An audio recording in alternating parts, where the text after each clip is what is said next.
प्रिय गुरुजन एवं मेरे प्यारे साथियों, सर्वप्रथम आप सभी को गणतंत्र दिवस की हार्दिक शुभकामनाएं। 26 जनवरी सिर्फ तिरंगे की उड़ती हुई पट्टी नहीं, ये हर उस आंसू की कहानी है जो स्वतंत्रता की कीमत बनकर रहा था। ये हर उस माँ के लाल का दर्द है जिसने अपने बेटे को आखिरी बार देखा और कहा था, जा बेटा, तेरा बलिदान हमारे देश का गौरव बढ़ाएगा।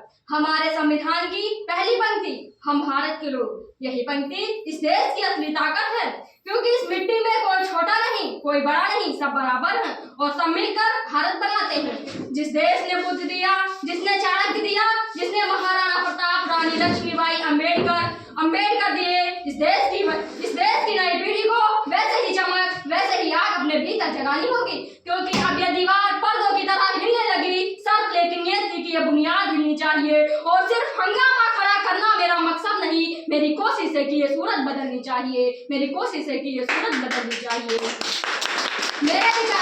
मेरे विचारों में यदि आप कहेंगे कि साल में सिर्फ व्हाट्सएप और फेसबुक की डीपी को 3 रंगों में रंगना ही देशभक्ति नहीं है, और यदि आप कहेंगे कि साल में 2 बार हाथ में तिरंगा ले लेना देशभक्ति है, तो मैं पूछना चाहूंगी कि फुटपाथ पर रहने वाला वो बच्चा जब ट्रैफिक की छांव में नंगे पांव में तिरंगा बेच रहा होता है, तो क्या इसे आप लोग उसकी देशभक्ति कहेंगे? यह उसकी देशभक्ति नहीं, बल्कि उसके पेट के भूख की शक्ति है जो उसे ऐसा करने पर मजबूर करती है, क्योंकि ना मस्जिद को जानते हैं, ना शिवालों को जानते हैं। जो पेट के भूखे होते हैं ना, वो सिर्फ भोजन के निवालों को जानते हैं, सिर्फ भोजन के निवालों को जानते हैं। अपने परिवार, अपने समाज, अपने राष्ट्र के प्रति समर्पण का भाव है देशभक्ति, और हर देशद्रोही के जीवन में आने वाला तूफान है हमारी सच्ची देशभक्ति, ताकि हर देशद्रोही ये समझ सके कि अगर तू परिंदा है तो ये आसमान तेरा है, अगर तू दरिंदा है तो ये शमशान तेरा है, और भाईचारे से रहना है तो रह इस जमीन पर, वरना कब्र भी तेरी है और कब्रिस्तान तेरा है,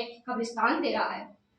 परंतु एक वैचारिक बीमारी हमें हमारे समाज में नजर आती है। कहा जाता है कि हम दुनिया के सबसे बड़े लोकतंत्र हैं, जहाँ हिंदू पैदा होते हैं, मुस्लिम, सिख, ईसाई भी पैदा होते हैं, लेकिन बदकिस्मती अब इंसान पैदा नहीं होते। और मेरे विचारों में न हिंदू की जरूरत है, न मुसलमान की जरूरत है, विकसित राष्ट्र बनाने के लिए सिर्फ सच्चे इंसान की जरूरत है, सिर्फ सच्चे इंसान की जरूरत है। जरा सोच कर देखिए, ये पेड़ पौधे शाखाएं भी परेशान हो जाएं अगर परिंदे भी हिंदू और मुसलमान हो जाएं, हिंदू और मुसलमान हो जाएं। हमारी संस्कृति, हमारी सभ्यता को दुनिया ने शीश नवाया है, तो क्यों आस्था के नाम पर हमने अंधविश्वास फैलाया है, आस्था के नाम पर हमने अंधविश्वास फैलाया है। मेरे विचारों में हमारा विकसित राष्ट्र तब बन पाएगा जब एक गरीब बच्चा मध्याह्न भोजन के लिए नहीं, बल्कि ज्ञानार्जन के लिए सरकारी स्कूल की चौखट पर कदम रखेगा। और हमारा विकसित राष्ट्र तब तक संभव नहीं होगा जब तक एक नागरिक नैतिक रूप से सटीक, चारित्रिक रूप से भ्रष्ट, मानसिक रूप से दिवालिया, धार्मिक रूप से अंधा, राजनैतिक रूप से गंदा, स्वैच्छिक मान मूल्यों के आंकड़ों में जिन्न छिन्न पंधमय अखंड भारत को खंड खंड करता रहेगा, तब तक हमारे विकसित राष्ट्र का निर्माण संभव नहीं हो सकता। बड़ी बड़ी बातें नहीं, छोटी छोटी कोशिशें करनी होंगी, क्योंकि ठोकर हमें पहाड़ों से नहीं पत्थरों से लगा करती है। I being an Indian, I being a student, I being a symbol daughter of this motherland, be proud to be an Indian।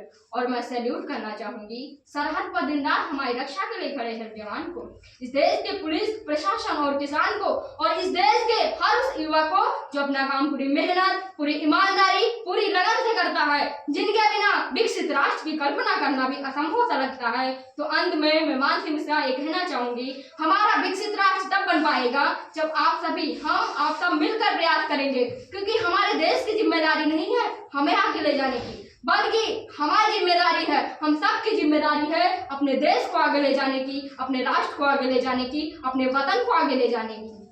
तो अंत में मैं ये कहना चाहूंगी कि मेरा हिंदुस्तान महान था, महान है, महान रहेगा। मेरा हिंदुस्तान महान था, महान है, महान रहेगा। होगा हौसला सबके दिलों में बुलंद, तो दिन पाकिस्तान भी जय हिंद कहेगा। और पाकिस्तान ही क्यों, सारा जहान जय हिंद कहेगा, क्योंकि सारे जहां से अच्छा हिंदुस्तान हमारा, हम बुलबुलें हैं इसके, एक गुलिस्तान हमारा, एक गुलिस्तान हमारा। जय हिंद।